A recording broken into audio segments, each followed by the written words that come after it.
ഇതൊക്കെ നമ്മൾ നേരത്തെ മറുപടി പറഞ്ഞ കാര്യങ്ങളാണ്. വീണ്ടും വിഷയമാക്കി കൊണ്ടുവരണ്ട. BJP അവിടെ കിട്ടിയ വോട്ടൊന്ന് പരിശോധിച്ചാൽ മതി. BJP CPM-ഉമായിട്ട് ധാരണ ഉണ്ടാക്കി കോൺഗ്രസിൻ്റെ വോട്ട് UDF-ൻ്റെ വോട്ട് പിടിക്കാൻ പറ്റിയ ഒരു കാൻഡിഡേറ്റിനെ നിർത്തുകയും LDF-ന് വോട്ട് കൊടുക്കാൻ പറ്റിയ ഒരു കാൻഡിഡേറ്റിനെ നിർത്തുകയും ചെയ്തതാണ്. അവിടെ LDF-നെ സഹായിക്കാൻ വേണ്ടി CPM-നെ സഹായിക്കാൻ വേണ്ടി എടുത്ത കാര്യമാണ്.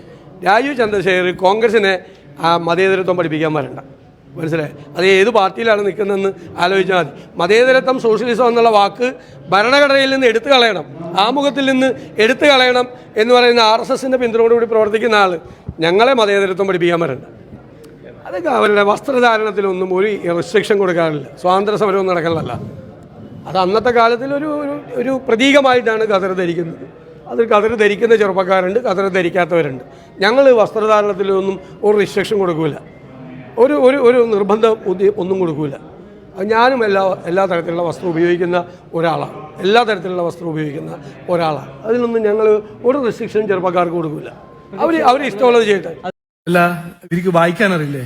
ഇംഗ്ലീഷും ഹിന്ദിയും വായിക്കാറില്ലേ? അവരുടെ ഐഡിയോളജി അല്ലേ അത്? അവരുടെ അഗേൻസ്റ്റ് FIR ഇടുന്ന ആവശ്യമുണ്ടോ? ഇതെന്താ നിങ്ങൾ ചോദിക്കുന്നത്? ഇങ്ങനെ ഞങ്ങളെ വിഡ്ഢിയാക്കാൻ നോക്കുകയാണോ?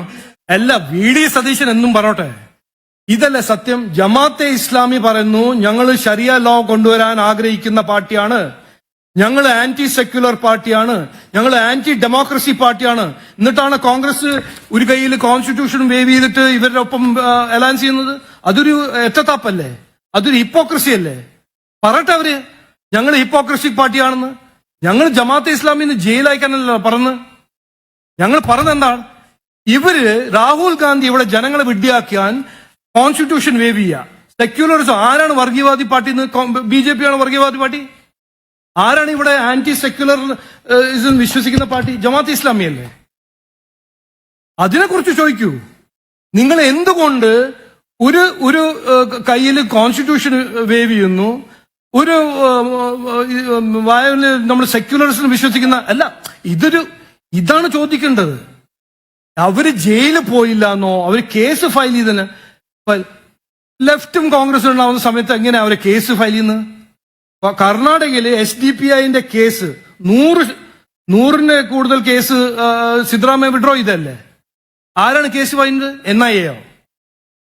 ലോ ആൻഡ് ഓർഡർ ഒരു സ്റ്റേറ്റ് സബ്ജക്റ്റ് ആണ്.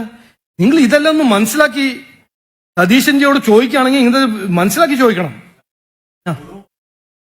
നിങ്ങൾ ന്യായീകരിക്കുകയാണെങ്കിൽ നോക്കൂ, ഇങ്ങനെ ന്യായീകരിക്കാൻ ആൾക്കാരുണ്ടെന്ന് എനിക്കറിയാം. അതിൽ ഞാൻ അതിന് വിമർശിക്കാൻ പോകുന്നില്ല, തർക്കിക്കാൻ പോകുന്നില്ല. നിങ്ങൾ ന്യായീകരിക്കുകയാണെങ്കിൽ ഒരു പാർട്ടി ഓപ്പൺലി പറയുന്നു, ഒരു ഓർഗനൈസേഷൻ, ഉമ്മൻചാണ്ടി എന്തിനാണ് 2018 പറഞ്ഞ് ഇതൊരു ഡേഞ്ചറസ് ഓർഗനൈസേഷൻ ആണെന്ന്? അദ്ദേഹം ഒരു പൊളിറ്റിക്കൽ വിദ്വാനല്ലേ? ഒരു ക്രെഡിബിൾ ലീഡർ അല്ലേ? എന്തോ ഒരു കേസിൽ ഗവൺമെന്റ് ഓഫ് കേരള ഒരു ഡിസ്ക്രിപ്ഷൻ കൊടുത്തിട്ടുണ്ട് ഈ ജമാഅത്തെ ഇസ്ലാമിനെ കുറിച്ച്.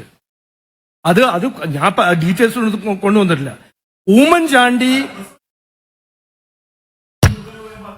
ഞാൻ കോടതിയിലല്ലോ അല്ല, എന്റെ ഒപ്പം ഇങ്ങനെ അറിയേണ്ട ആവശ്യമില്ല. ഇതാണ് ജമാഅത്തെ ഇസ്ലാമി. നിങ്ങൾക്ക് ന്യായീകരിക്കണമെങ്കിൽ ന്യായീകരിച്ചോളൂ, നിങ്ങളുടെ അവകാശമാണ്. അറിയാൻ വേണ്ടി ഞാൻ ഇരുന്ന് പറഞ്ഞുതരാം. ഇതൊരു പ്രസ് കോൺഫറൻസിൽ ജമാഅത്തെ ഇസ്ലാമി എന്തൊരു ഓർഗനൈസേഷൻ ആണെന്ന് ഞാൻ പറയാൻ ആഗ്രഹിക്കുന്നു. ഇതിനെക്കുറിച്ച് നിങ്ങൾക്ക് എന്തെങ്കിലും പറയാനുണ്ടെങ്കിൽ പറയാം, അല്ലെങ്കിൽ വേണ്ട. നിങ്ങളുടെ ഒപ്പീനിയൻ ചേഞ്ച് ചെയ്യാനല്ല ഞാൻ ഇവിടെ ഇരിക്കുന്നത്. ഞാൻ അത് കൃത്യമായിട്ട് പറയുന്നു. ഞാൻ പറയുന്നത് ജമാഅത്തെ ഇസ്ലാമി ഒരു ആന്റി സെക്യുലറും ആന്റി കോൺസ്റ്റിറ്റ്യൂഷനും ആന്റി ഡെമോക്രസി, ഇതാണ് സത്യം. Thank you.